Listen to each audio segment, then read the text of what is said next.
Okay, guys, now that season 2 is finally in the books, it is time for me to start that Andi Mack countdown that I have been talking about for a while now. Now, usually when I make these countdowns, it's always the best and worst of something, just like how I did with Girl Meets World. But my biggest problem is this: I don't really have a lot of bad things to say about Andi Mack. I thought I would, but I don't. So I decided to actually make this a very positive countdown instead of a positive and negative countdown. Trust me, the negatives might be coming for season 3, but I guarantee nothing for right now. Other than that, guys, without further ado, here is my top 3 things that I like about Andi Mack.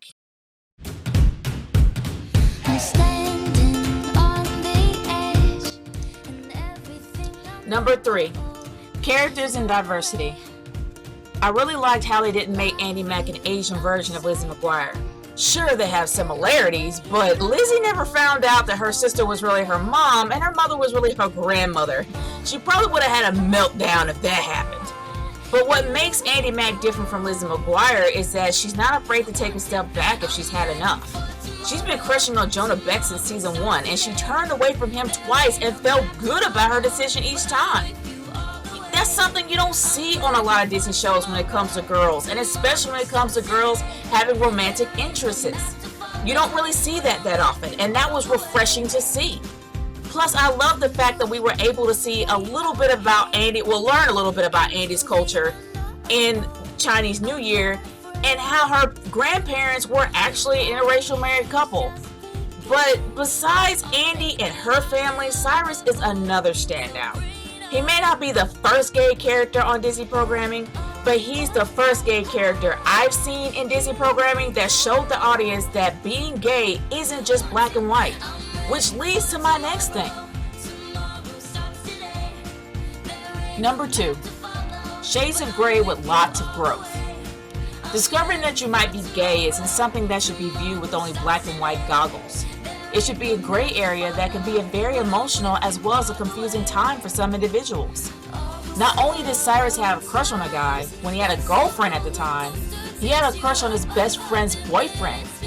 In Cyrus's Bash Mitzvah, he showed an amazing amount of growth when he finally told Andi that he was gay, and showed that he could relate to what she was going through with Jonah, especially after they both done everything they could to get him to notice them, but he still couldn't see them for who they were.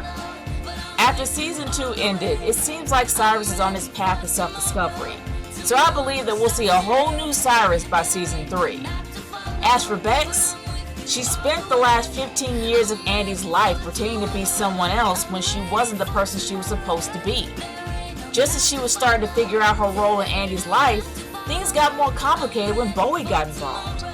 Although she still struggles with her feelings for Bowie, she chose to become the mother that Andi needed, as well as the friend she could always turn to. This show did a great job in showing her growth, as well as the emotional struggle she went through after choosing her new life as a mom. Number 1, major talking points for families. This is what I like the most about Andi Mack.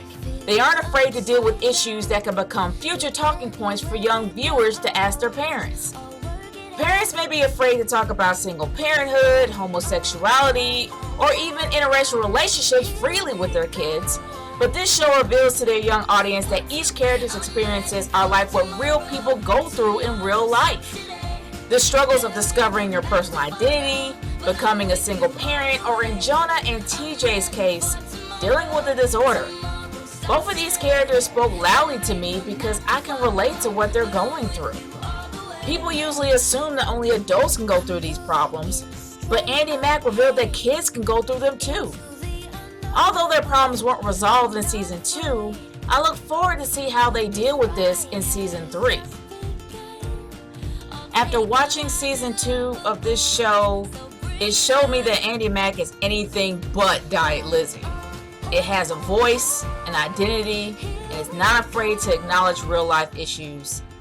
These are my top 3 reasons why I like Andi Mack, and I highly recommend everyone to stay tuned to season 3.